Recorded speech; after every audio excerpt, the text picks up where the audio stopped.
Hello?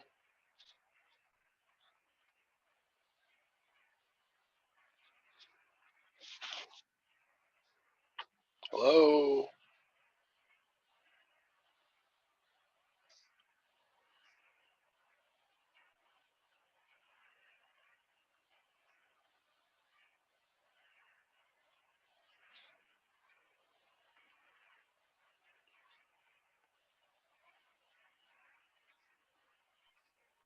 Good morning.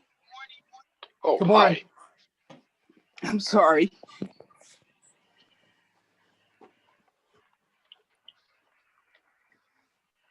Morning. Morning, Bernie. How's everybody doing? I'm doing good. Can you see me? I can see you, yes. Well, I did, now I don't. Can you see me now? No. No, I don't. Yeah, I see you on my phone. Oh, okay.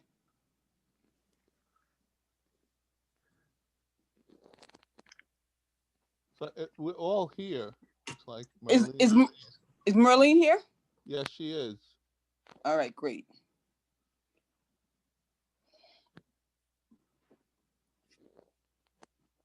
Marie? Marie's on. Hello. Okay, how are you doing, Marie? Oh no, this is Merlene. Oh, Marlene, how are you doing, Marlene? Good. Waiting for Marie to activate her microphone. Good morning, Karen. Good morning. Good morning, everyone. Good morning, everyone. So Everyone is definitely on, Bernie. great. Just wanted to check to see did everyone receive the email that I sent out? I did. Yes. Yes. So, Yes, I received it. okay, great. I prepared that so for our presentation, and we can quickly go through it. I'll pull it up, and then we could talk to it. Oh, Karen, you didn't get that, did you? I did not. So well, we'll show it, and then at the end of it, because it has to go through some, I think some changes, and once we get to change the finished product, I will make sure that you get that before we have our presentation session. Okay. That's fine. Hey, Bernie, I can hear you, but you're very, very faint. I don't know if anybody else is Yeah, I'm experiencing having that that. same problem. I didn't know if it was my phone or not, but I'm having a Yeah. hard time hearing you. Like it's not that there's no sound, but it's very low. Oh, you said you can hear me, but I'm low. Yes. Right. Okay, I'll see if I can adjust that in any Okay, way. thank you.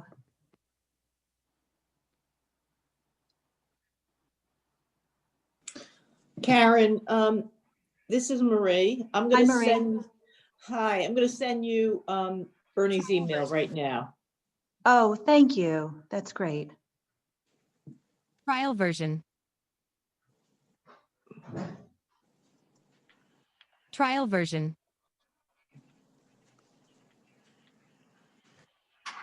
That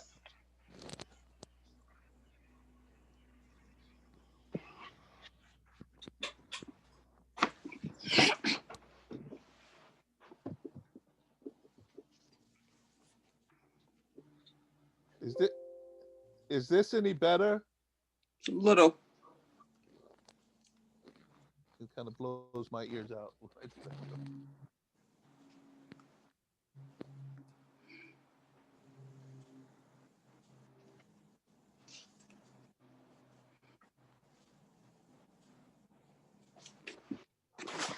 I don't want to spend too much time trying to. I'll try to speak louder. Does that help? Yeah. Mm-hmm. All right, so Yes. I will speak louder. Thank you. So I put together the presentation. If you all had a chance to look at it, we can all comment on it. I'll just generally go through it. I think it generally reads pretty quick, and I'll pull it up.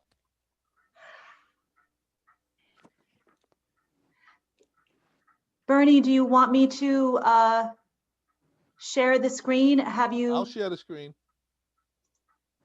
I think I may need to, Yeah, you'll have to host a dedicated, okay, yeah. okay, you should be able to do it now. You should be able to share your screen now.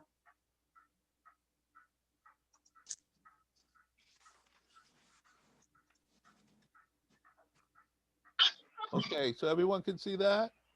Yes. Yes. All right, Yes. so very quickly, I go through just letting everyone know who the members of the subcommittee are. Anybody have any issues or My like to last name change is that? spelled incorrectly. Albert? Yeah, Maureen's last name is spelled wrong. Mine too. And so is mine. Mine too. Okay, so I'll make sure that we'll correct all of the incorrect spellings. Patrick's is right, though, I think. Okay. Yes. And then we just go into our general method of what we've done, which is to conduct weekly policy meetings, review, identify policy issues, and then we met with the police department and the chief staff, and then our process of recommending and documenting improvements. I did give a general overview about the police department itself, and so in general, just speak to the hierarchy or of the police department and the fact that they have 6 civilian staff, 6 non-sworn civilian personnel, 35 female officers, and 150 male officers. In general, about the policies and procedures, that there's a book with a table of contents, there are 24 policies, 110 procedures, and the fact that the book itself exists in digital format, and there's a document management system that it runs under, and that there's a staff and officers have access to it via computers in the offices, through their supervisors, in their patrol cars, and actually as a downloaded app onto their cell phones. New York State, the policies and procedures of the police department are monitored, and it's an accredited department, and it's accredited by the New York State Department of Criminal Justice. It's accredited, they accredit it every 5 years. They've just gone through an accreditation, from my understanding, from the chief of police at January of 2020, and they successfully passed that, which happens in a pass or fail uh, um, rating. Bernie, Yes, I think you mean PASSED. yes, I do. Okay. I will change that. Thank you. And if you see any other typos, please let me know, or inconsistencies. The subcommittee review process has been, we've met since October 25th. I think that's correct, Karen. You need to correct me if that's not correct. For about 1 or 2 hours per session. And then we've individually reviewed the policies and procedures between the meetings on our own. We've had 3 meetings with the White Plains Police Department, 1 that I had separately, and then 2 that we've had as a group, in a total of about 9 to 10 hours worth of sessions with them. We met Okay. with each of the department heads under Chief Caselli, and as noted under Liz. I have one comment, Bernie. Can we go Yeah. back? Okay, I think, first of all, I think Captain Spencer's name is Jim, if I'm not. It is. Okay. Yes, Correct. Yes, James Spencer, I will Jim. change that. Actually, I'll remove it just to say Captain Spencer instead of just because And And then the Captain other- Kralik is the head of the of the traffic division, and Captain Murphy's- Murphy is head of operations, so it's I'll- switched. I'll correct that. Thank you. Okay, and then on my, I printed out what you sent, and on the top of my sheet, it says weekly meetings. I don't have that bullet that says Yeah, started I've October. made changes since I sent you out this morning. I went back Okay. into it and made some other changes to it. Okay, fine. Okay. And then I have New York State accreditation.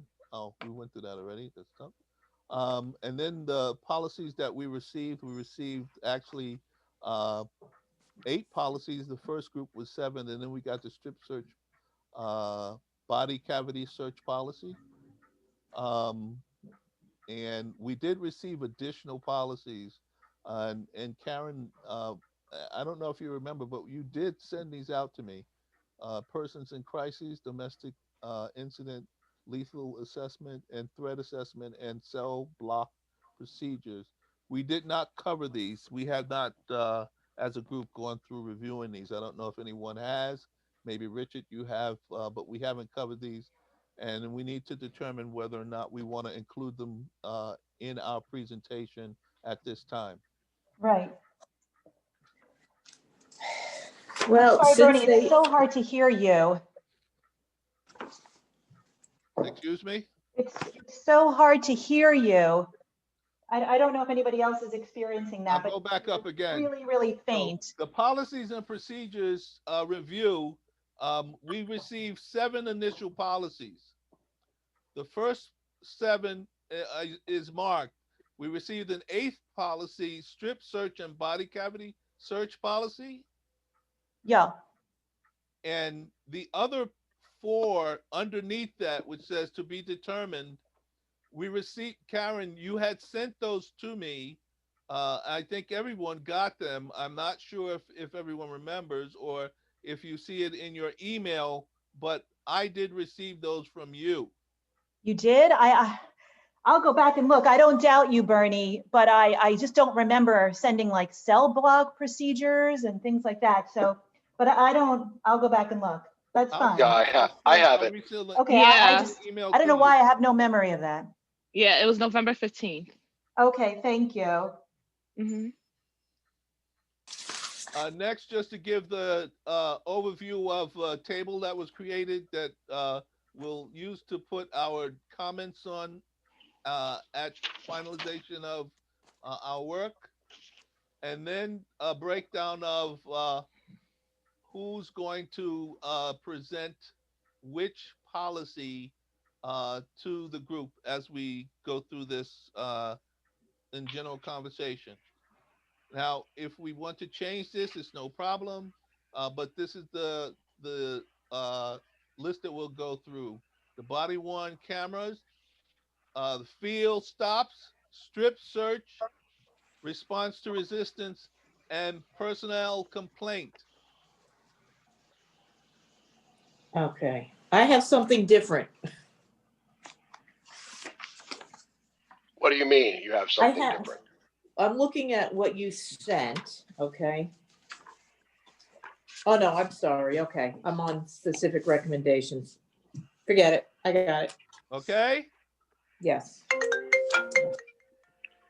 The I next thought one, Janice was not going to present. it's fine. I just have the name down there because we have to get, if she's not, Janice, you're not gonna present, but we still need your comments to be Well, presented. you're gonna get the whole group comments. Understood, but Everybody's because gonna. we're understood. However, whichever way we put them in there, we want to make sure that we have them accounted for. All right. And so what we had done originally was to assign a policy to each one. That's what we did on the Monday that we met. I thought that was the Yeah, way that's we're handling absolutely correct. We all took a policy and a procedure and we went over it. It was my understanding at the time, I know you have changed things, that you were going to give all the recommendations to the group. No, but- I thought that when we It doesn't spoke- matter. You can Yeah. you can do whatever you want, but I prefer not to. If you give- prefer not to, I can Right. go through the policy that we have assigned here for you. Okay. The same thing for Merlene. I think that you had mentioned that you didn't want to, but I think that Yes. Richard and Marie would like to present the policies that they have covered. Okay, but remember, we're on a time restraint. I think that we can tomorrow. still get through this in a time restraint.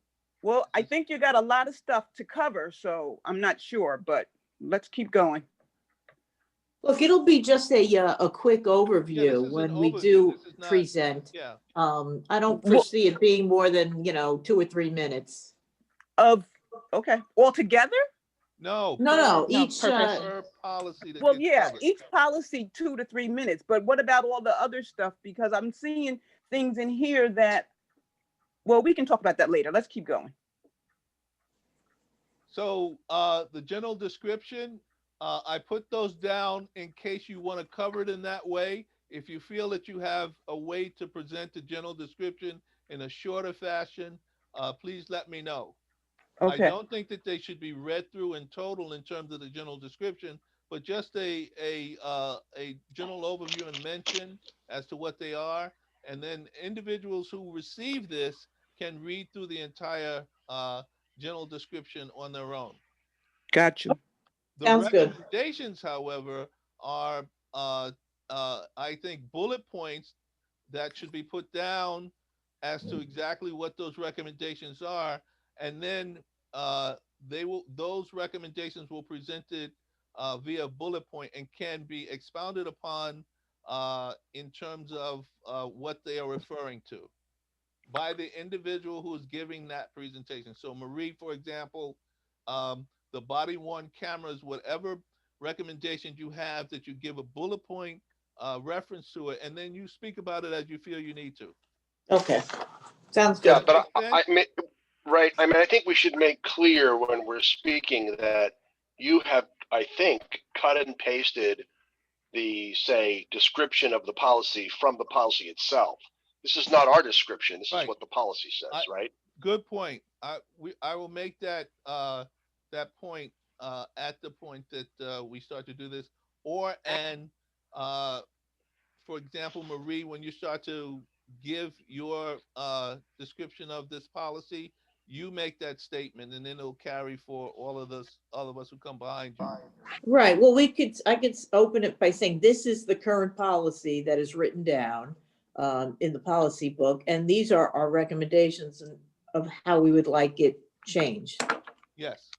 Okay, Okay.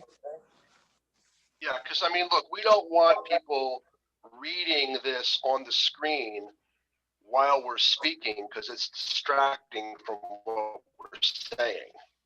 I mean, we can say like, okay, and then, we're talking, and if people are reading this instead of listening to us, it's going to distract from what we're trying to say, I think.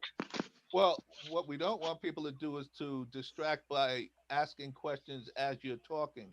I think that, and Karen, correct me if I'm wrong, everyone in the committee, in the general committee, will receive a copy of the presentation, I presume.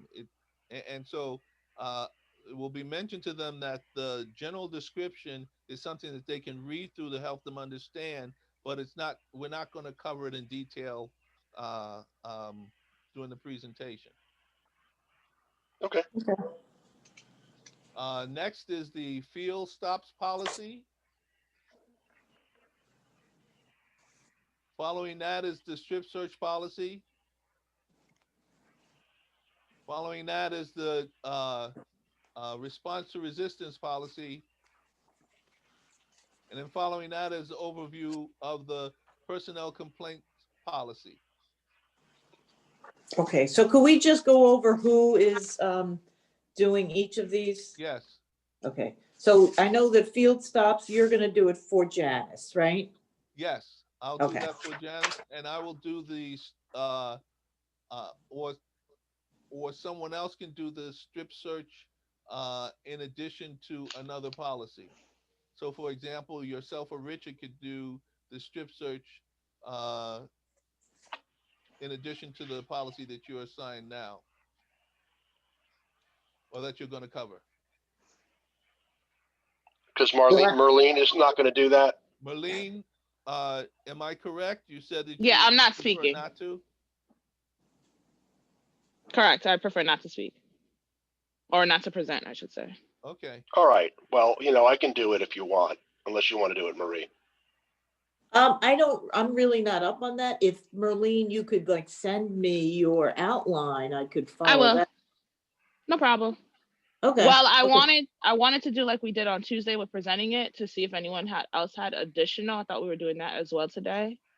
I hope Anything we are. additional? Any recommendation? Yeah, Any we additional can go back through recommendations? that. So let's just Oh, flow. okay. Okay, we can Yeah. go back through what we're going to say within the documentation of the policies is fine. We can definitely do that. Just let's finish get through. Okay, so we've gone through the 5 policies that we're going to cover, and then there's general recommendations sheet. And if there's any other things that anyone would like to add to this, these are some of mine that I feel should be included. Just the need to improve all of the things that are mentioned there.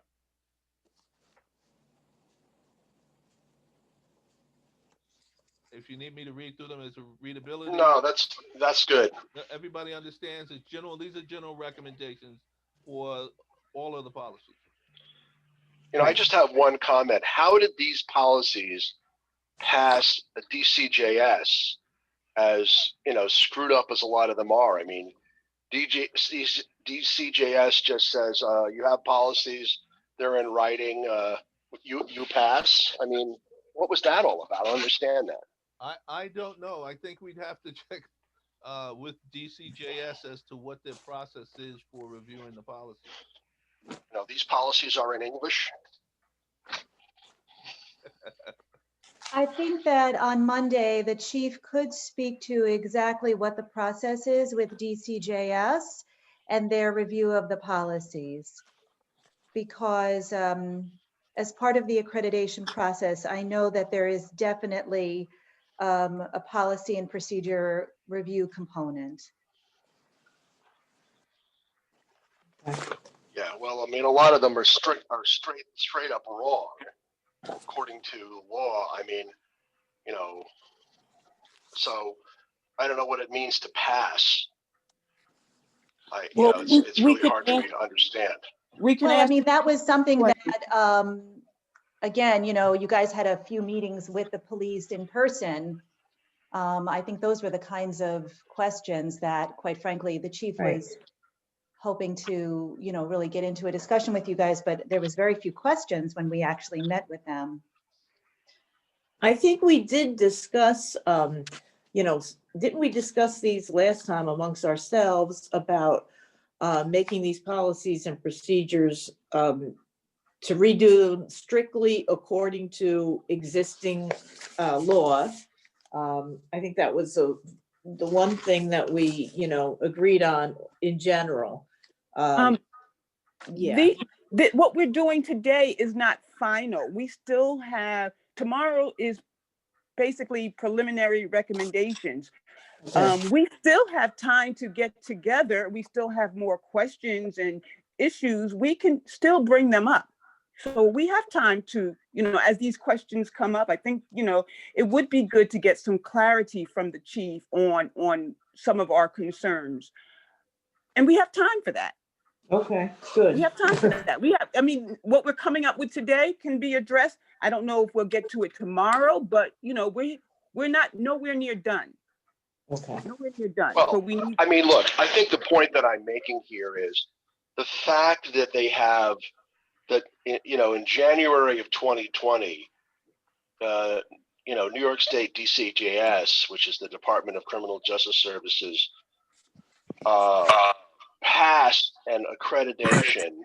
I don't know, that's obviously inadequate as far as these policies are concerned. So no matter what the chief says about, they very carefully reviewed everything and we passed with flying colors, and we're great. I mean, it doesn't matter because what's obvious is that the Department of Criminal Justice Services review of these policies, doesn't, don't impress me much, as Shania Twain would say. Okay, so we can make that point in discussion or in follow up. And as Janice said, we have the opportunity to fall back on that. So the next part is just questions and answers from the presentation itself. So and that is us opening up to the general committee to answer any further questions or any questions they have about the presentation. So I know, Janice, that you may feel that this is a lot, but to be honest with you, the first part of it before we get to the uh, presentation of the policies themselves is it's that's no time at all. I think it tend to if it took 10 minutes to get through the first portion of the slides, that would be a lot. Okay. All right, so from here all the way down to here, it's that's about 10 minutes worth of presentation. It's just bullet points and marking off bullet points and giving Bernie, could you go general. back to the slide where it gives the overview of the staffing of the police department? This one? Right. Yes. I'm not sure, for the purposes of this subcommittee, whether this slide is, I don't know, I would like to discuss it. Is this slide even necessary?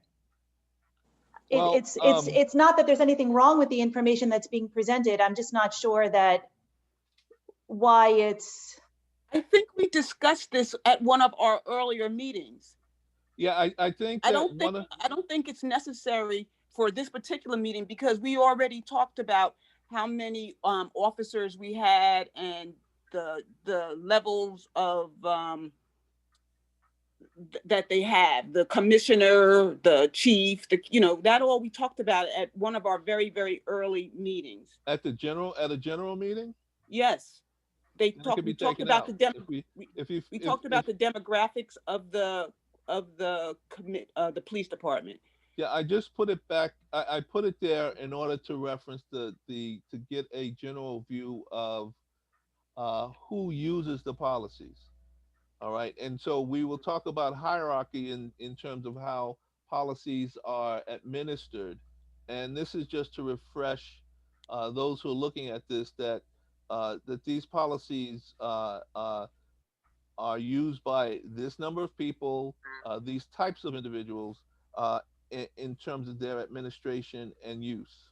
That's the purpose for the slide.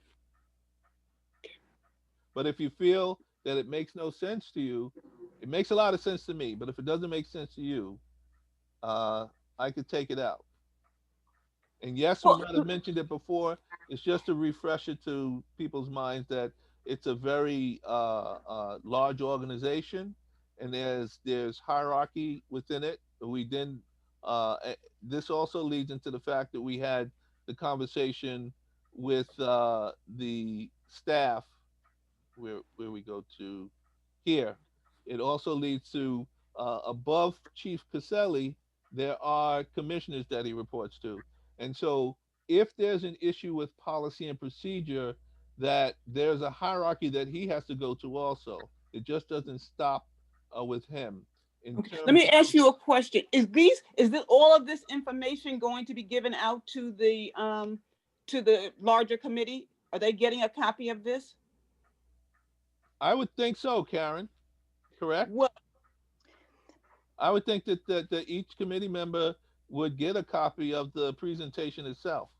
So then maybe we don't really need to go over everything because they're going to get a copy of this. Whenever I do a presentation or put one together, anything that's in a slide that gets handed out, I cover. Okay. so for the first two subcommittees that we have received reports from last week, obviously we shared their report on the screen with Wade and Reverend Trollinger.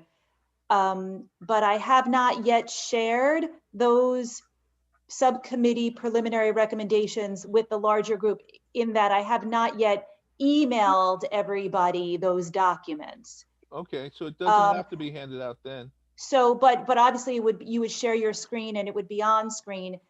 I mean, I would imagine that in the full committee's final report, you might want to include some general information about the White Plains PD, to give some context about what is this department, how is it put together, how large is it, et cetera, et cetera. So I would imagine that maybe in the final report, we would include some general information like this. And you're going to put the final report together, right, Karen? If you would like me to, I will. Well, if you're going to put it together, then, you know, in the report, you can have things like the general information about the White Plains Police Department. Right, right. Okay. We're going to work on that. Okay, Bernie. Okay, so the meat and potatoes. So if we go through, for example, a body worn camera policy, Marie, what would you like to have put down here so that you can cover the topics that you want to cover or the points that you need to cover? You mean as far as recommendations? Yes. Do you want to send that to Okay. me, or do you want to go over it now? How do we want to handle it? I'm sorry. Let me ask one question. I'm sorry. On last Tuesday, we had a meeting and I came in late. And I did get a chance to hear, I believe, most of Marie's recommendations, but I did not hear Richard's and I did not hear Merlene's. We didn't present. No, we never presented. Okay, so will you guys be presenting today? That's what I assumed. However, I think that we need to be brief about the area that we're covering, right? So if we're going to, so we may have 20 or 30 recommendations between all of us for one particular policy. We're not going to put all of those down during a presentation to the general. No, but Bernie, I was wondering if we can hear the recommendations that Richard has and that Merlene has, and that I didn't hear yours either. I mean, we went over some of the procedures, I think at our last meeting that we thought were a problem. I think we talked about Janice, that. I think you heard everything that Richard, I think you heard all of Richard. I didn't hear them. I saw the paperwork. So Yeah, then, but for us did we have discussion on it? Did we have discussion on it? Yeah, we did. Okay, gotcha. I want to make another recommendation to the response to resistance policy. But what about Merlene's? Can I stop you for a minute? I thought we were at the point of talking about the body worn camera policy now. And can we have some uniformity in terms of covering what we need to cover instead of kind of jumping around? Well, Bernie, at the meeting, we did discuss our recommendations for the body worn cameras, and I took notes. I don't think there was anything that we missed. So how about I email it to you and CC everybody? And if you think that there's something that was missed, you know, we can discuss it by email. I don't think we have to go through every single recommendation now, since I know that we did that for some of us the other night. So what I'm asking is, are we going to put down in the presentation a few bullets of the things that you will cover? If you understand what I mean. We could. That's up to you. Yeah. When you say put down, what do you mean? You mean put them up for a PowerPoint? Yeah, just a PowerPoint bullet as to what you're talking about in recommendations. We have this label here that says recommendations. What are some of the recommendations that are being made about this particular policy? Okay. Okay, well, do you want me to go over them really fast? Well, what I'd like for you to do is just to say which ones you feel should go up here that you're going to highlight during your presentation to the general committee. Okay. That's it. Okay, well, basically, we went over that all officers should be trained and authorized to use the body cams. And you're going to send this to me as to which you want up here. Yeah, I'll do that. Okay. I'll do that. So you want to go over them now? You can. It's up to you. No, let's, I think we should probably talk about others since we discussed this a lot. Good. Yeah, we have. You killed it. Just about. Field stops, Richard. Okay, so I think we talked about, you know, we're first focused on limiting forcible stops to reasonable suspicion that an officer has that somebody has or is committing or is about to commit a crime. That's the standard for forcible stops. And there is know, the policy. So that's changing because they have something in here about an officer reasonably suspects criminal behavior exists based on past articulated experiences. That's just wrong. So that's one issue. And then when it comes to frisking, which is separate from a forcible stop, they have in their policy something about violent felons, those using force or weapons, can be frisked. And that's wrong. A police officer is only permitted to do the frisk if he has reasonable suspicion that the person is armed and dangerous. So, and then the third policy has to do with searching bags and containers. When a person is being frisked, and the police officers are allowed to touch the outside of a bag to see if it might contain a weapon, but they're not supposed to search bags absent probable cause to arrest, for search incident to arrest, or otherwise obtain a search warrant. So those are the three things that we had to say about field stops. We also said that body cameras would be on at all times during the stop. And yeah, but that's part of the body worn camera thing. Right. But we're going to reiterate that throughout the process. I mean, it's not going to hurt to say it again. And we also said that we were going to omit the line in there that says an officer suspects criminal behavior exists, which can be based on past articulated experiences. Yeah, I think I said that. Yeah. Okay. Didn't Karen take notes of all this? Yes. So, Yes, but that's I just have a lot very of notes. quick summary of what we said about field Right. stops. Yeah, and we're going through, I mean, there are a lot of notes that we mentioned for each of the policies. For the presentation's sake, we're not covering every single thing that we spoke about. We're just pointing to some of the highlights of things that we covered in the for recommendation. Am I not correct? I'm disagreeing. I'm kind of disagreeing with that, because I'm thinking that the point of tomorrow's meeting is to let them know what recommendations we have come up with so far. Right. Any recommendations that we have come up with so far.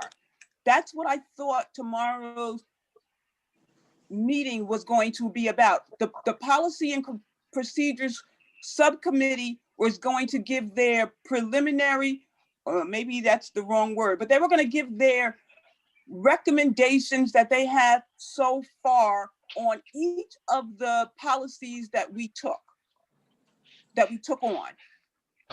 Not bullet points, but the actual recommendation that we came up with. And not to say that that was going to be it, but that's what we have so far. I think that's a lot of effort to try to put forth in the presentation of an hour. So in my opinion, I think that Marie had about what, 3? Field stops has about 3. Resistance to force, Right. excessive force had about 3. I don't know. I haven't heard Marlene's yet, and I haven't heard yours yet. So Right. if there's 12 to 15 recommendations that we have so far, I think the committee should know. The larger committee is going to have input. They're going to be able to say, I want to add this. I don't know about that. And we're going to be able to have discussion. Right. So Right. I thought tomorrow's session was specifically to let them know what we come up with so far. And so how do you envision that we're allowing them to have that discussion? Is it going to happen tomorrow? Does it happen at another session? I was hoping it could come tomorrow. That's what I was hoping. Now I can suggest that you go first, that the Policies and the Procedures Committee go first, that each of the recommendations that we have made be read, and that, I'm sure the people in the larger committee will be taking notes and listening. And if they have something they want to say, they don't like something, they think something's missing, that they will give their input. But Right, I'm just really, to, well, I agree, Janice, let me just add this. I agree. I don't think we have to go into great detail, but if we give like our general recommendations, at least the next time when we finalize these things, we'll know, where to go from each of the general recommendations. And add right, to it anything that like people from the larger committee want to add. right. Well, yeah, I just didn't visualize that it would, that we would have more than maybe 10 to 12 recommendations, and that it wouldn't take but a few minutes to read them and let the larger committee know what recommendations we have. I think basically that's what we need to do. We need to put out the recommendations that we are ready to make. Not to say we won't have more, because as I'm listening and seeing and attending other meetings, I'm seeing that we might want to make some more. We're not done. We're nowhere near done, but it's time to let them know what we have come up with so far. I mean, Wade gave a presentation last week. It was good, but even after that, he came up with something else. So it's not to say we can't come up with more, but I think they need to know what we've come up with.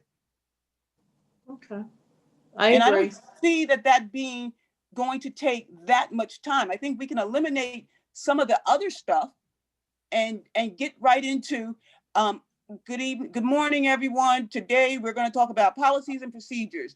Our first policy will be field stops. We're recommending that you do this, that, and the other for this Yeah, that's what I thought. and then we're recommending this, that, and the other. We're recommending this, that, and the other.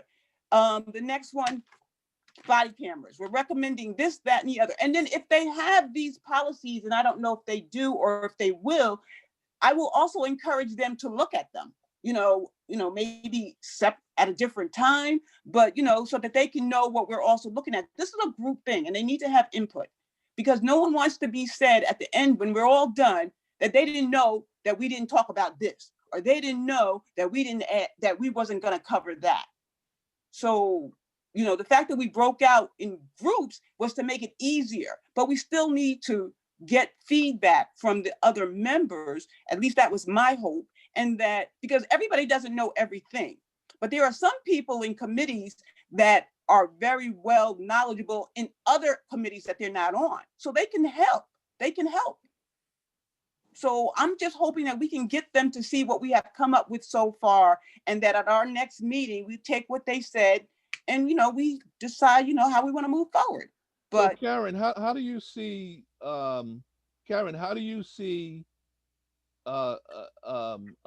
gathering all of these recommendations and filtering them back to us? I'm sorry, Bernie, say that again. I didn't hear you. So if we're allowing everyone to somewhat give their input tomorrow as to the presentations of the things that we say, how do you gather their input and then feed it back to us so that we are inclusive of what their comments are? Well, we'll all be listening to their input, right? We'll all be on the meeting tomorrow.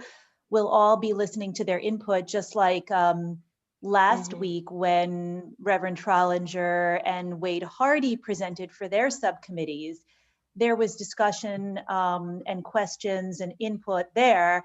And then I think it's the job of the subcommittee chair and the subcommittee members to kind of go back and say, during our discussion of the field stops policy, this issue was raised. Should we consider this?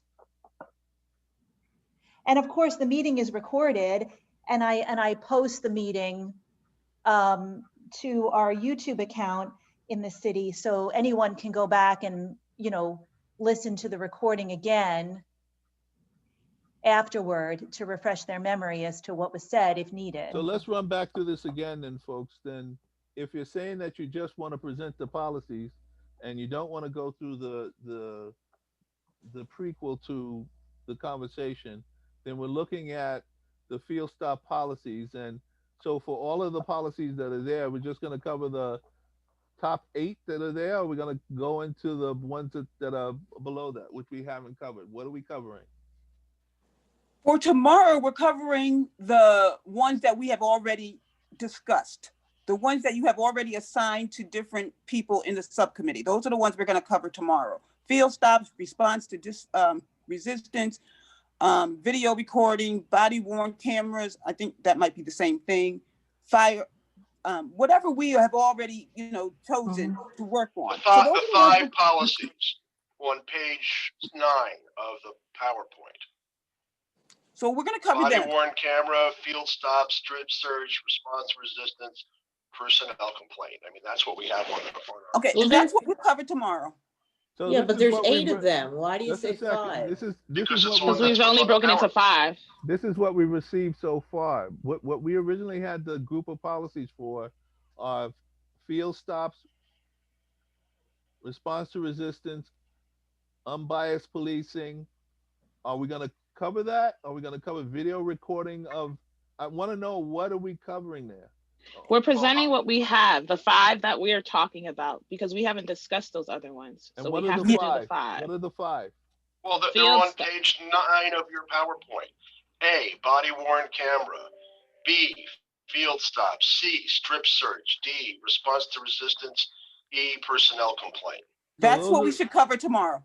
Okay. Not to say that later on we won't cover the others, but tomorrow, this is what we're going to cover. That's what I thought. That's why they're there. All right. And so- have we discussed strip searches? No, I not was yet. hoping we were going to discuss it today. Well, I don't think we've done it yet. No, we haven't.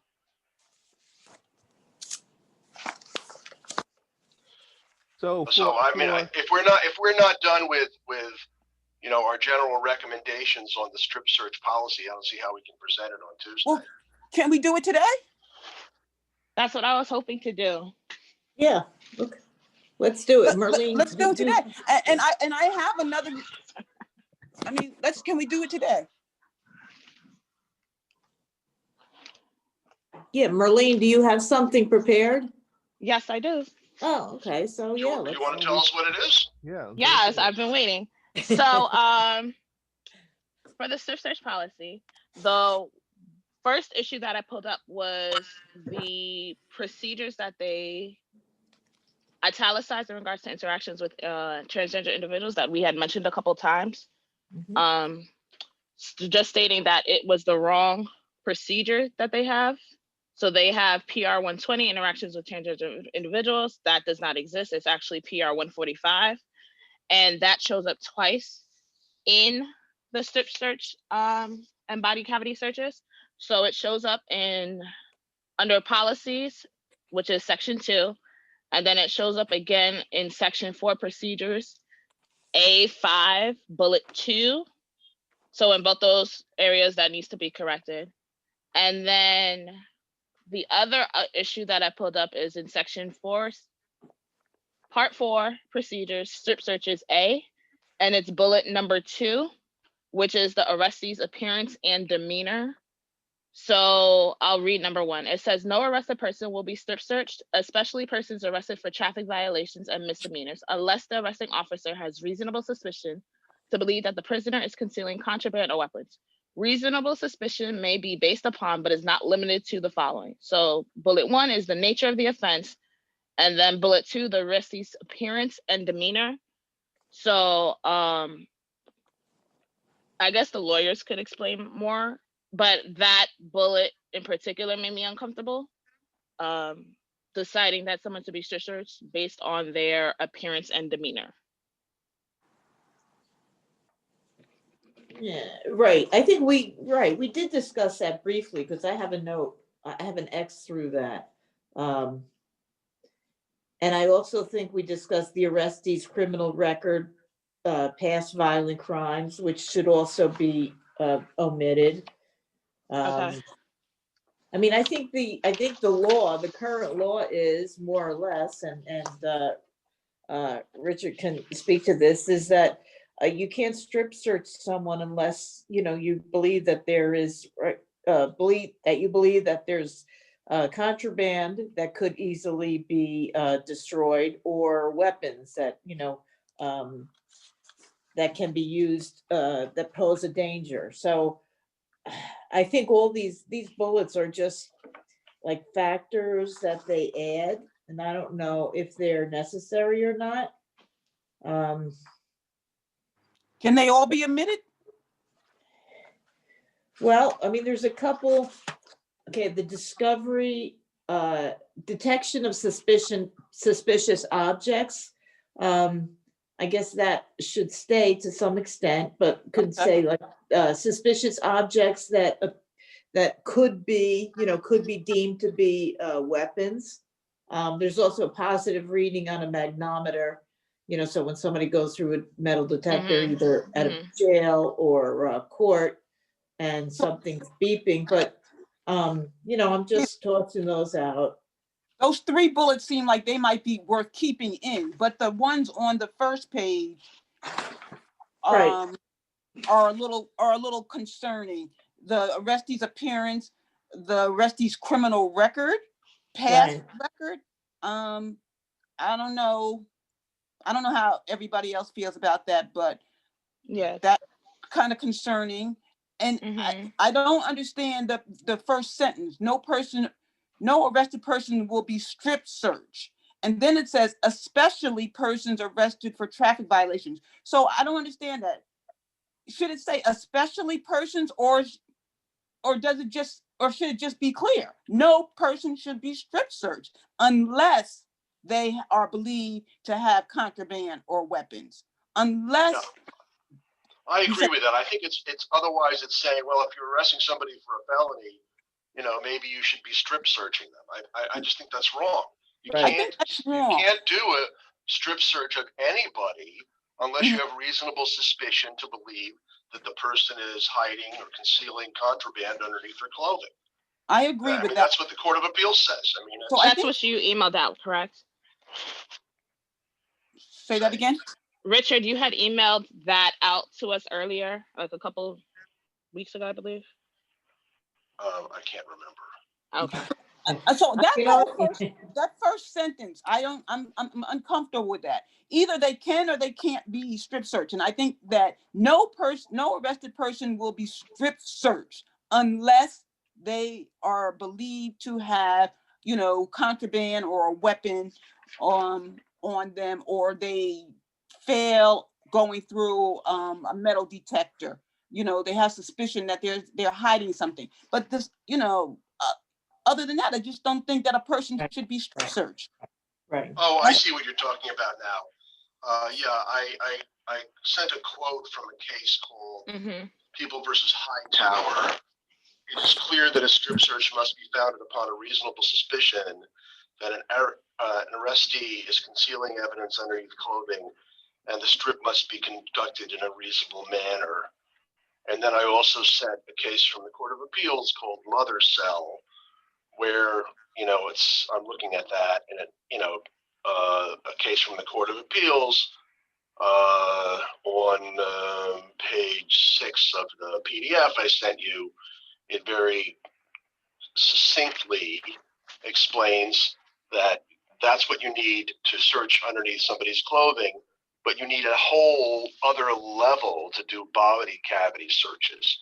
You have to have specific articulable factual basis supporting a reasonable suspicion that the particular arrestee has secreted evidence inside a body cavity. Okay, so the Court of Appeals is like, wait a minute, the police are not allowed to do, body cavity searches, even if they think the person might have something underneath their clothing.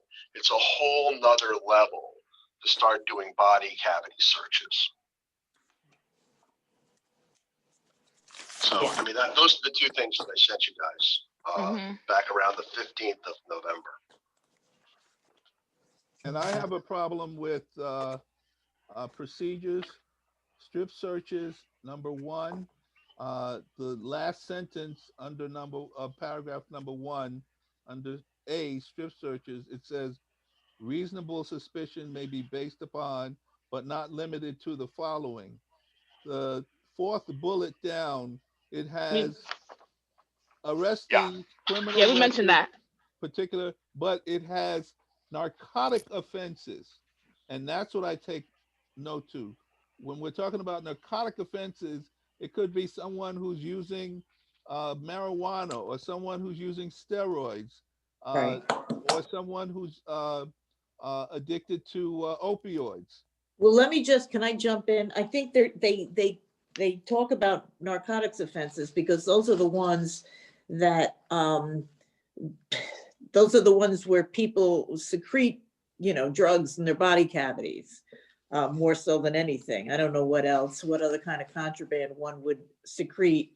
But I think that's the reason. I mean, it could certainly be fine tuned as far as like past crime. I don't think that, like the fact that the person has a prior arrest Right, or a conviction for a narcotics offense doesn't give you reasonable suspicion to believe that the person Right. is, Correct.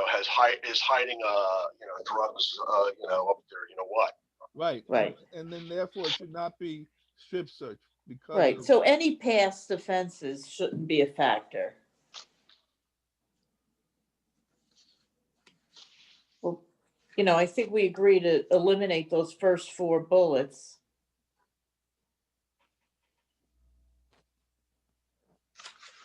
but it's also. I mean, look, that certainly if you are arresting somebody for a narcotics offense, the nature of the offense you're arresting the person is relevant to the question of whether there's reasonable suspicion.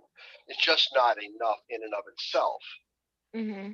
Right. So if you're arresting the person for, that they're driving while their license was suspended because they didn't pay a ticket, that, there's no reasonable suspicion based on that, you need to strip search this person. But, if you're arresting the person for, say, selling cocaine or heroin, then certainly the nature of the offense is relevant to the question of whether or not there's a basis for it's not enough. But the problem with saying that reasonable suspicion may be based upon, the problem with that is that you're sort of suggesting to people, cops in particular, that any of these might be enough. Mm-hmm. But it really, what they're doing is by putting these bullet points in, is they're saying, well, if I have one of these, that's all I need. But what you really need is a reasonable suspicion that the person is secreting drugs underneath their clothing. And what is a reasonable suspicion has to do with all the facts and circumstances that the cop is faced with. It can't just be, well, the person is charged with drug sale. That's not enough.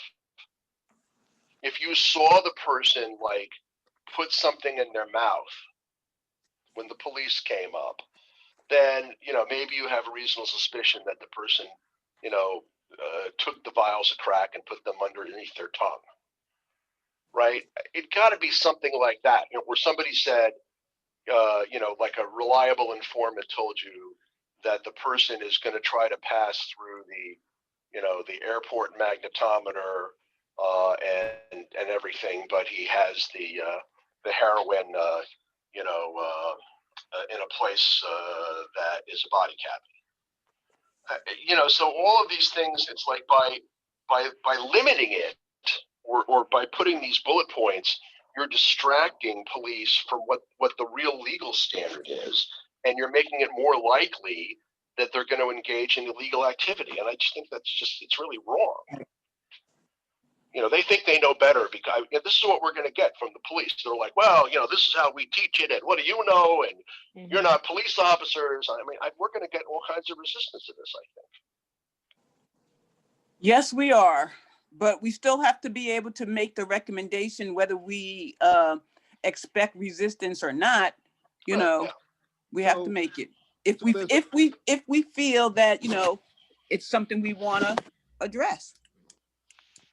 So there's also bullet point number 5 under that, which also points again to narcotics or contraband at the stage prior to arrest. So once again, that narcotic could be marijuana or opioids or steroids. and so that still leads me to whether bullet point 5 should be there either. Well, On I page, think for on page tomorrow, 2. well, I think for tomorrow, we can let the larger committee know that we are still working on that one, on some of the, we have issues and concerns with some of them and we're still working on them. Yeah, or we could say that, these bullet points are not helpful. Are not what? Are not helpful. Oh, yeah. They're actually detract from what it says in number 1. You have to have reasonable suspicion the person is concealing contraband or weapons. Everything else that follows that is a distraction from what we're really trying to say. Mhm. Yeah. Right. And in fact, it's misleading. They're like, well, look, the person, we arrested them in 2005 for narcotics. So therefore, let's strip search them. Mhm. And Yeah. I can, and I think the underlying problem here is that, what we should be concerned about is the racial justice aspect of this, because I'm guessing that if the person that they're arresting is white and has a marijuana arrest from 10 years ago, they're not going to strip search him, but maybe not in other circumstances. Well, maybe they would. Yeah, I wouldn't use that as just a. I think that that's a good honorable mention, the issue of race. However, I don't think that it qualifies just for race. Well, I think the issue of race is why we're here. So yeah, that's why I think that's why we're here, and that's why we're doing this work. So I do think it's necessary to take that into consideration.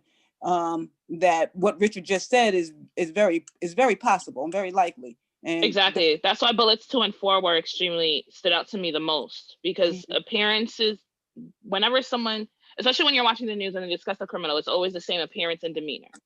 And it's always generally a Black man. So that's why seeing arrestees' appearance and demeanor was extremely important. And then also bringing up their past violent crimes. So what Richard said, he has a point. And just like Janice said, race is why we're here. So I'm sorry. Go ahead. No, you go ahead, Marie. Go ahead, Marie. So I'm listening to all this. I actually have a book, and I know this is probably oversimplifying everything, but I actually have like an undergraduate textbook on criminal procedure. And there's actually a section on all these things. So I'm actually going to email to you a photo that I just took. And this is really mostly for Merlene, since you're going to put together this presentation. But it's just like a paragraph or 2 on strip searches and reasonable suspicion. And as I said, it does simplify things, but again, we don't need to get into great detail and cite cases and all that stuff. But just look at it. I just toss it out there. Okay. Thank you. That could be helpful. But I also think who's ever going to be reading strip searches, I mean, they can also mention that, we're still working on this, somebody in the audience, somebody from a larger group may have some helpful information. I mean, there are other people that are doing this type of work in their other organizations. Somebody out there might be able to help us, but by no means is any of our recommendations final, so we need to keep that in mind. Absolutely. In regards to the body cavity searches part of it, it felt straightforward unless someone else saw something that I may not have. No, I mean, look, you went through it all, so. Okay. I mean, the good thing about the body cavity searches policy is that it says a search warrant must be obtained to conduct a body cavity search, and that is actually a little bit more than what the law generally requires. So I think that's a good idea. I don't think people should be doing police should be taking it upon themselves to do body cavity searches unless they contact the DA's office and they run up to a judge and say, we want, you could even be done over, you can have a phone warrant or something like that, but there's got to be, somebody has to approve something like that. So I think that's good. Yeah, And it also I says agree. it has to be done by a medical doctor Yeah. or a medically trained person. So it can't be done by a police officer, even though they do say a police officer must be present. I don't like I don't that. know, what do they mean by medical personnel? I mean, Medically I've never- trained person. no, Under I the know, but every Probably. time, like when somebody visits the jail, for instance, okay, and brings in contraband, because I think this is a common area where the body, where the strip searches or body cavity searches come into play. I know of no incidents that, that there was a medical person, doing those searches. Well, I know like I'm not sure about with respect specifically to the jail, but it would happen where either when officers were arresting somebody, they either swallowed the contraband Right, and now they got a search warrant so that when they, for lack of a better term, when they pooped it out, that there was medical personnel there, or sometimes a string was visible from inside a cavity. And then you would get a search warrant signed and then you would bring them over to the local hospital and then a doctor would help safely remove it so that you didn't have an officer reaching his hand into a body cavity to remove it. That they're trying to totally get away with that because that could cause serious injury. Forget about the trauma aspect, but just a regular civilian should not be entering someone's body cavity to remove anything. Gotcha. Well, not only a regular individual, an officer who's not a regular individual. So the officer should not be doing that. It should be done by a physician. Exactly. Which is what it states.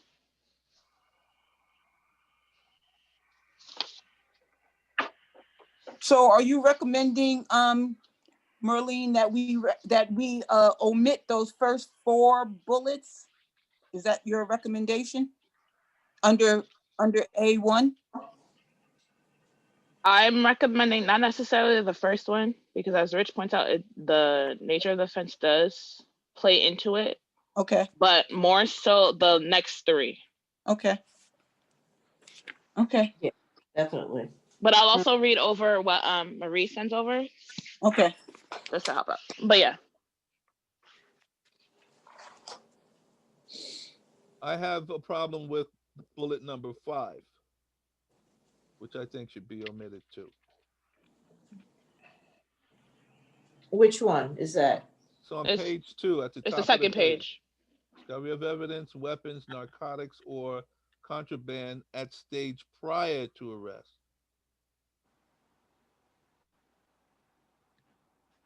Well, this is kind of, I think it's poorly worded. What I think it may mean is that you arrest somebody for, say a cop finds a weapon, okay, and then arrests, then makes an arrest. I'm thinking that's prior to the arrest. That's how I translate it. It's like if they stop you and they look in the car, or like, yeah, that's how I read it. Yeah, but it also says, and I'm not pointing to the part where it says evidence of weapons, but it says narcotics. Once again, the narcotics piece bothers me because of the use of marijuana, steroids. Right.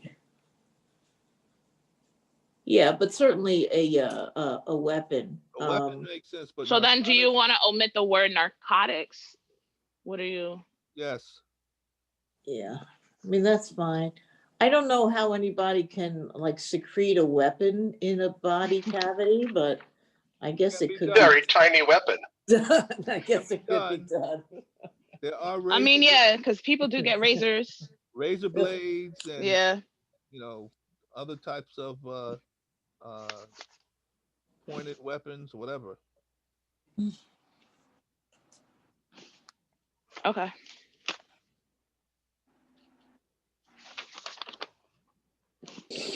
If there's anything else, we can move on to the next one, or if there is another one. Well, let me just, so number 5 doesn't, it doesn't really say anything about medical personnel, though. It says when What- properly authorized, strip searches may be conducted in the following manner. When you say number 5, where are we pointing to again? So on that same page, but see, there's number 2, 3, 4, and 5. Okay, number 5. When properly authorized, strip searches may be conducted only in the following manner. Do you Right. need a medical professional because it's just looking at skin? For The a strip strip search? search is different than a body cavity.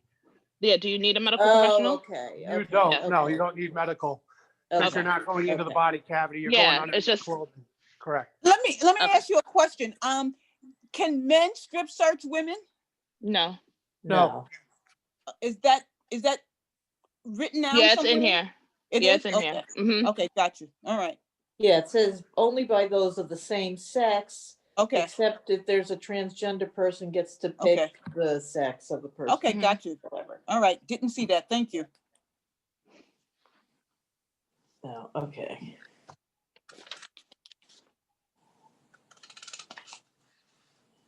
Okay, so actually it does say on the very bottom of the page, it does say a search warrant must be obtained in order to conduct a body cavity search. Mhm. So, guess that's good to know. Mhm. All right, is that what you have, That's it. Marlene? All Yep. right, thank you. You're welcome. So I think the other one we didn't hear was personnel complaint. So on the personnel complaint, I'll go back to it. Let me pull it up. I mean, I didn't hear it. Did anybody else hear it? I haven't. No, I don't think, did we do that Yes, Tuesday we night? talked I don't- about it. We Well, not talked about- Tuesday, no. But we have talked about it. Yes, we did. Did we talk about the recommendations? I know we talked about it, but did we talk about the recommendations? So the issue, the recommendation from my point of view is that there's several places in the policy itself that point to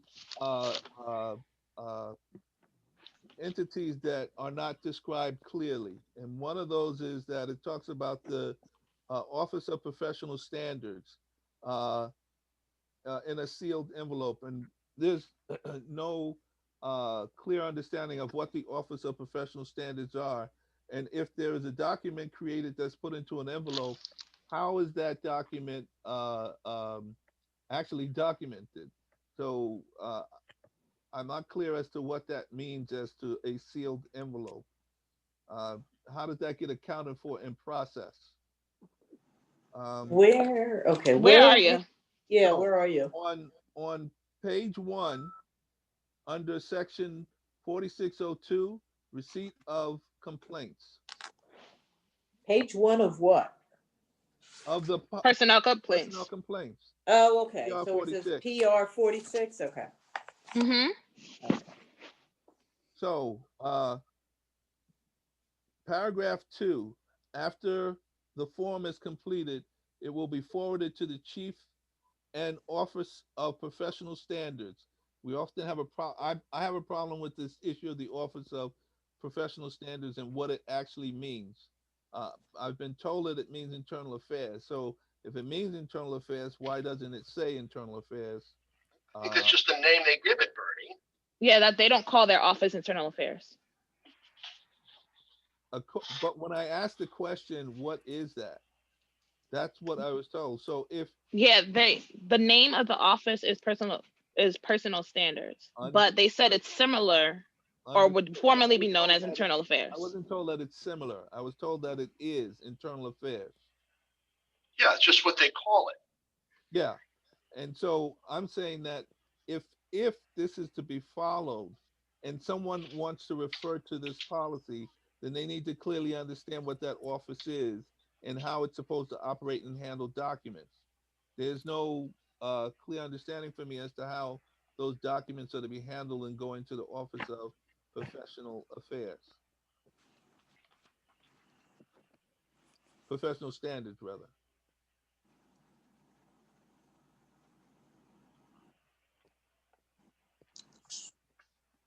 Two, I feel that this policy does not clearly allow for a civilian who is complaining to understand what is the process for them to complain.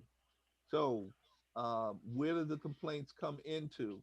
And then how is that complaint documented? And how is that complaint handled in terms of how it processes along? So it goes from one place to another. How does that get accounted for? What is the documentation to that? Where does it reside? And how does information get back to the individual complainant, um, as to know that it's happened in some timely fashion or it has been completely taken care of. It says here on under once again 406, receipt of complaints, the last paragraph, paragraph 3, the office of standards representative or a designee as assigned by the chief of police will advise the complainant by letter via US mail.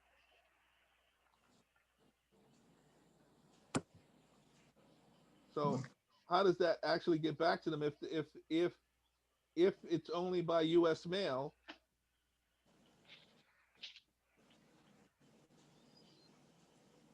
How does that get accounted for? Well, this is 10 years old. I think this, at least 10 years old, this policy. I think this is where the committee should be looking at the recommendation of a CCRB. Yes, definitely.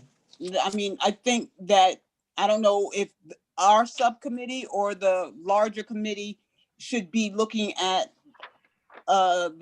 making a recommendation, because the community has had a problem with police officers handling their complaints. So I think the recommend, Janice? yes, I think that the Transparency and Accountability Subcommittee is also looking at, yes, as you yeah, know, yes. And I'm wondering, because I agree with you that there is an intersection here, right. I'm almost wondering if the two subcommittees might consider a joint, Zoom meeting. We can, that's a good idea. Where you guys could bring in, what the current policy and procedure is regarding personnel complaints, and they can bring in the research that they've been doing on CCRBs. And I know they looked at Albany. I don't know if they looked at any other communities, but in terms of, how it could potentially be structured, how it relates to the personnel complaint policy. I think that's Because you might great. still want to update the personnel complaint policy in other ways, right? That's a great So idea. That's a great idea. maybe that's worthwhile, since there are two subcommittees that, have a legitimate, this really, is part of their charge. I think that's a great idea. And I think tomorrow we can ask them, like, And they haven't reported in yet. yeah, we can tell them that so we would, part of our record right now, we're still working on this, but we would like to suggest that we work with the other group. I forget the name of their group, the Transparency and Accountability Group. Right. And I don't think they would have a problem with that. But I don't think so either. Like we already said, a lot of these will have overlap, because I think that's where it will be important to know what they're thinking as far as the CCRB and then you're bringing in the expertise of, two groups. So yeah. So I'd like to make the point that I think that whether there's a CCRB or not, that there needs to be a more clear process by which civilians can make a complaint. Do you have a recommendation for it? I can give you a recommendation for it, but I'm first now making the point that there needs to be. And okay. That process take into consideration that there is some form, there is some point of receiving the complaint and documenting the complaint, and then making sure that that complaint has some process and procedure for accountability. Sometimes complaints may come in that are not to be brought up to the CCRB because they may not be at that level of intensity.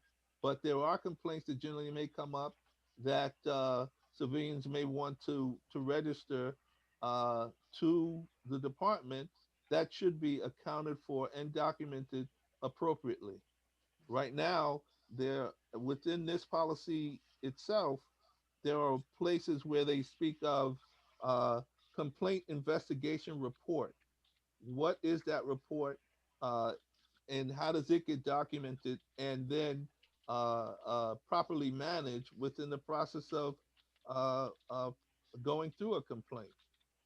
So there are places within this document itself which I just feel are uh, at this time, it wasn't in the past even, but even now are not in consideration of what an individual needs to do in order to state a complaint and then have that complaint processed to the point where they may understand that it's being taken care of appropriately and that there's some registration for that complaint. I agree with you. I agree. And I think we need to come up with a recommendation because we're not sure we're going to get the CCRB. So I agree that we need to come up with a recommendation for a better way for these complaints to be made and handled. So I will write down exactly what I feel a process could be, and we could okay, do that and add to it. okay, I won't have that for tomorrow's meeting, but I will make note that we will make a recommendation for okay. a complaint, civilian complaint process, different Got you. from the personnel complaint Okay. policy that we have. Mm-hmm.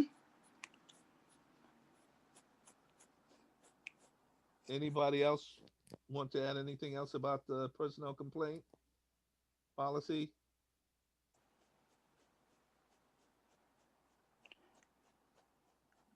I don't have anything for the personnel complaint, but I do want to be able, before the meeting is over, to make another recommendation or propose another recommendation for the response to resistance group. Okay. Okay, so page 1 of the response to resistance, paragraph 2, the last sentence. Hold on, let me get it.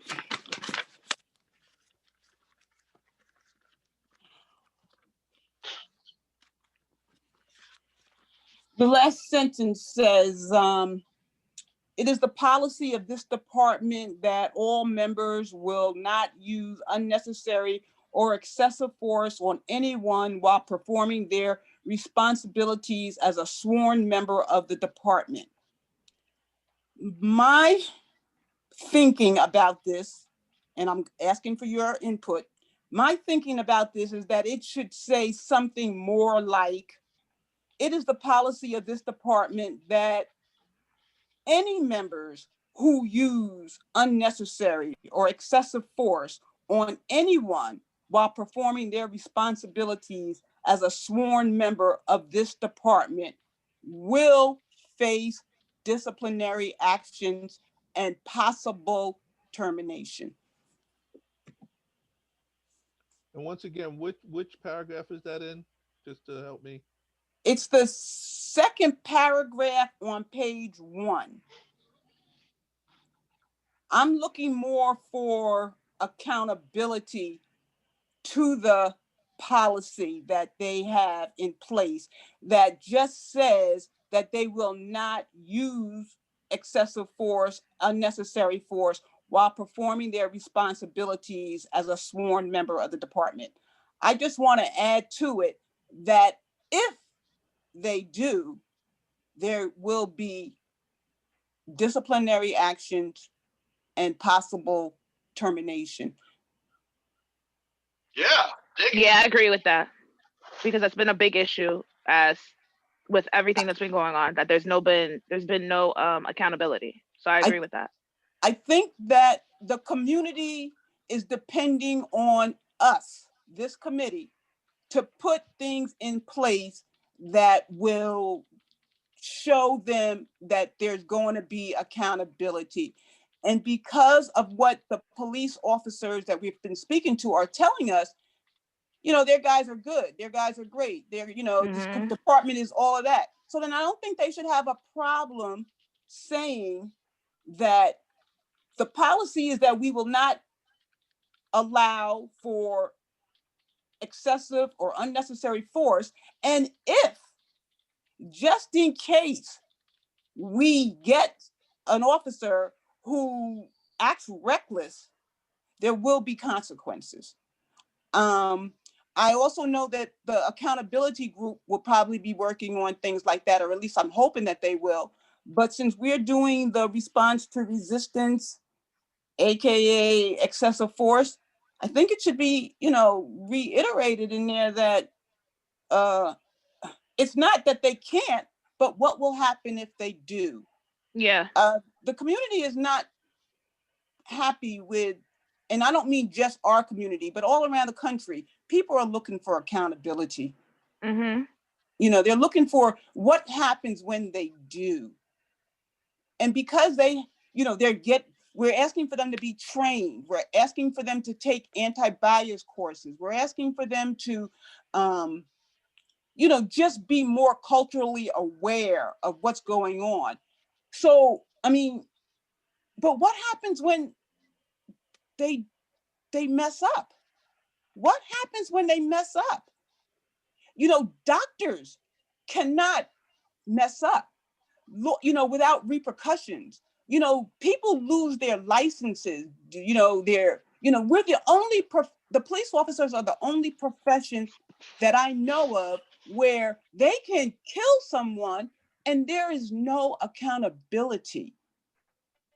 There's no accountability.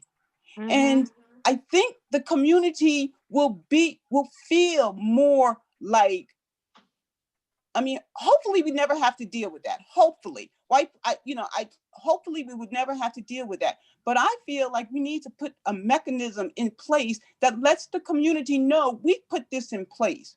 We hear you. We know what you're thinking. We agree. It's not enough to say they can't do it. Okay, but what happens if we get one that does do it? That's just the recommendation that I would like to see. I agree with that. I agree with that. Okay. I agree with that also. I also think that we need to have some language that accounts for people who are not members of the department, but who are working in the under the guides of the department.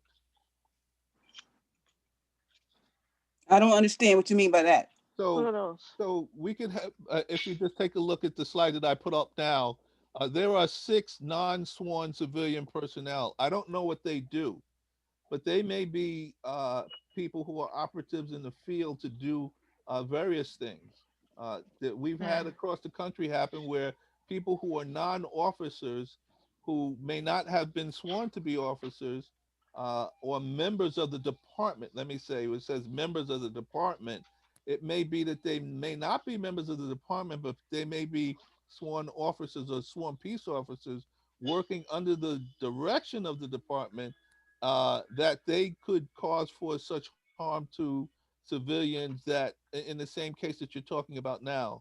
And that should be also language in here also. As an example, whenever there's a parade that takes place, officers from other police departments come. They are not members of this particular department, but they are officers under the direction of this department. And therefore, there needs to be language that accounts for issues like that also. Okay. So I didn't hear from Marie. Marie, I'm here. what are you thinking about the recommendation that I just made? Well, yeah, absolutely. There have to be repercussions for, any officer violating, these policies and procedures. Otherwise they're useless, pretty much. They're in vain. Yeah. Okay. So, and as far as like, you know, Bernie says, people who are not police officers. I mean, that's easily, rectified. You could say, you know, any member of, you know, uniform, not uniform, civilian, not, you know, civilian, et cetera. So that's, you know, that's, shouldn't be a problem. Yeah, under the direction of is definitely, Mhm. Right. All right, so, so we'll add that one to the response to resistance, recommendation. So I'm also hoping, Bernie, that after tomorrow's meeting, that when we have our next meeting, that we can talk about some of the other policies that we did not get a chance to look into, like persons in crisis. I think that falls under mental health, but you mean the policies that we received, the persons in crisis, domestic, uh, and lethal assessment and threat yeah, assessment and block? yeah, and we also didn't really look into, I mean, we looked into it, but we didn't make any recommendations with firearms. I don't know if any need to be made, I but did the firearms. We talked about it early on. I know we talked about it. Did we make any, were there any necessary recommendations? I You know think what? that there I were drew points up made about the something. firearm, yeah. I actually did something, that I gave you guys on, the night that we met at City Hall. Yep.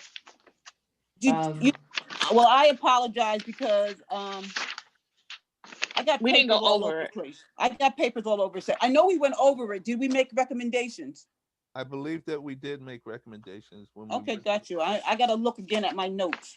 I think the major recommendation is, well, there are two, really, in my opinion, that the use of deadly force and firearms should be done, you know, strictly according to, current law, New York State and federal. And also, any discharge of a firearm needs to be reported immediately. And an officer, any officers involved, should be interviewed immediately rather than have time to, you know, try to recreate anything. Mm-hmm. So do you think that this committee should make a policy or recommend a policy that says for any of the policies that are not adhered to, there will be some form of disciplinary action? I mean, yeah, that should go without saying. It doesn't go, Should, it but should go without saying, but I think the job of this committee, the whole committee at large, is to not leave room for Right, confusion, not leave room right, for doubt. This is our only chance. We don't know if we're ever going to get an opportunity to do something like this again. We need to put things in place for moving forward. And I don't want to leave anything out. And we're going to be held, this committee is going to be held accountable for what we recommend and what we don't, and what we don't recommend. Everybody's going to know who's on this committee. Everybody's going to know what we're recommending and what we're not. And we're going to have a problem if we don't put it down, even if it should go without say. yeah. We need to put it down, because at the end, and I don't know if I'm correct, Karen will let me know, the public is going to see this. They're going to see our recommendations. And if we make the recommendation and it doesn't get adopted, that's not going to be that's not going to make us look bad. We did our job. We asked. So I think we need to ask for it rather than say it goes without say, right. or that everybody knows that. No, I think we need to ask, we need to put it in writing, and we need to ask them to make it part of their policy Right. description, that in the event that this does not go the way we say it should go, there's gonna be consequences. Now, how that's worded, you guys with law degrees can make it, can do it better than me, because I'm more emotional. You guys got more education. So we can word it in a way, but that makes sense. But it needs to be put down there. No, well, look, there could be general language in the beginning that, here are our recommendations to revise these policies and procedures. We believe that any violations will result in, sanctions, I guess commensurate with the violation. We don't have to fine tune it completely right now, but. Not right we could now, but we do. Yeah, we could Not certainly right make now, it but we do. known, yeah. Yeah. We could certainly make it known that, violations will have consequences, in varying degrees. Yes. Okay. As long as we're all on the same page. So, okay. And I think I heard Richard say he was okay with it. Yeah. And Patrick cannot have a say. Right, Patrick? Is Patrick still on? I'm still on. That's correct. Okay. Patrick cannot have a say. Okay. So He can make can he make recommendations for us? I guess not. I think he can help us Okay. if he sees something that we're not seeing, I think, but I don't think he can Correct, vote. but I'm not supposed to make recommendations that affect policy because we're going to have to enforce that policy. Right. Right. Okay. At So, least at this point, unless there becomes a different recommendation at the end of all of this that gets adopted, that cases don't come to the district attorney's office that deals with that police department on a daily basis. And maybe one of the recommendations of the entire committee is that there's a special prosecutor that ends up handling these types of cases. Oh, that's a good one. That's a good one. But at this point, you know what I'm saying? At this point, Yeah. our office is the one who these cases get referred to. So our office does not feel comfortable making recommendations on the policy that we would then have to enforce because it can cause a problem. Got you. But maybe if the recommendation is that the internal DA's office doesn't handle it and a special prosecutor does, then if this goes forward in addition, then our office could take a more active part in making recommendations as to policy. Thank you, Patrick. That's a good one. Even that was very helpful. Yeah, that was really helpful. Well, it was also, Karen read to us in our last meeting, the document that was sent down from the DA's department, correct, Karen? And so I think that was spelled out there in letter to us, correct, Karen? I'm sorry, Bernie, I'm having a lot of trouble hearing you. Say that one more time. The document that you read to us, referring to what the DA's department or any DA can do as a member of any of the committees for police reform. You read us a letter that was received from the DA's department regarding that for any DA involved in the police reform for any police department review. Yes? Yes, the letter was addressed to the mayor. I'm sure the same letter went out to every municipality that's working on police reform. I read you a portion of the letter that outlined from the DA's office what the role was to be. So it's not only what Patrick is telling us, it's in writing to us. Right. I just want to say that, don't forget, in 3 weeks, there's going to be a whole new DA administration. And, Patrick would know more than I what changes are expected to take place. I think there's going to be a lot of them.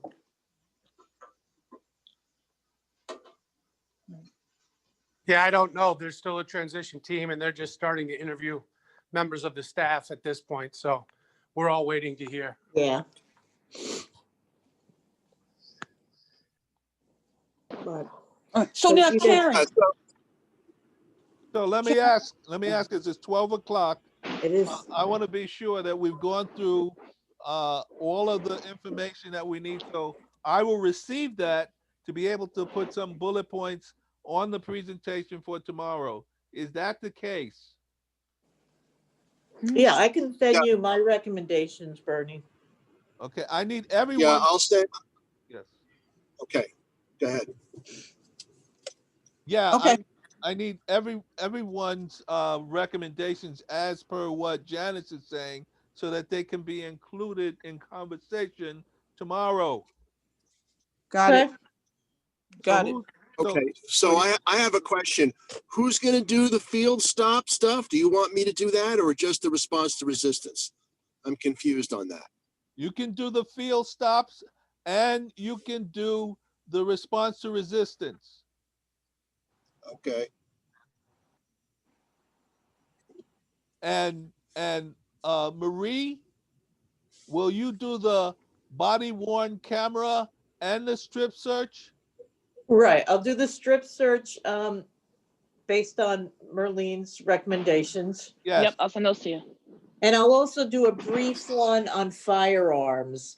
And, my caveat on that is there was a lot of discussion in the policies about firearms and, how to keep them and magazines and ammunition and all that, which I didn't really follow because I don't know anything about guns.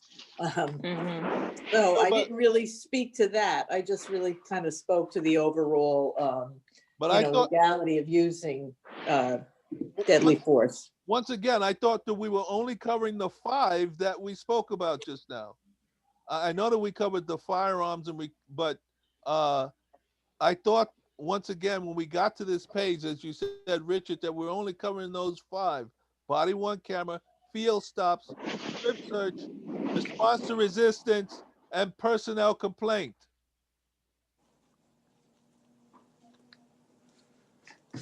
Well, there were plenty of others that we did talk about, so. I mean, I think we could speak very briefly on others if we want, but. Okay, if you feel they're not listed, so if we're gonna list them, and I'm gonna mention them as people are gonna speak, then we want to know that they're gonna be there. So I need some help at defining what we're talking about. Okay. We could do firearms. I actually have a note in I have papers all over the place too, but I do have a note from the night that we had the meeting at City Hall that somebody was going to be doing unbiased policing. Didn't we discuss that at one point? We have not discussed unbiased policing to my knowledge. But we need to, so that can be a future meeting. Yes. Okay. That can definitely be something. We our work is not done. It's not done. So, we're moving in a good direction. We have a lot accomplished, but our work is not done. So Marie, you forward me what you want to cover. I'll make sure that it appears on the presentation. Okay, then you know what? Can you, Bernie, either later today or tomorrow morning, send us out like your master list or outline? Yes. Okay, good. All right, well, it is after 12, so. So yes, I think that as far as I can see, we're done with today's meeting. Yeah. okay, good. all right. Well, everybody enjoy the rest of their day. Just for everyone, please be open that you send me your information. If I don't get it at a certain time, I can't include stuff as soon as we need it for our presentation tomorrow. So as soon as you can get it to me, I'd appreciate it. Okay. Gotcha. All right, everybody have a nice day. See you All tomorrow. right. Take You care. too, guys. All right, bye. Bye-bye.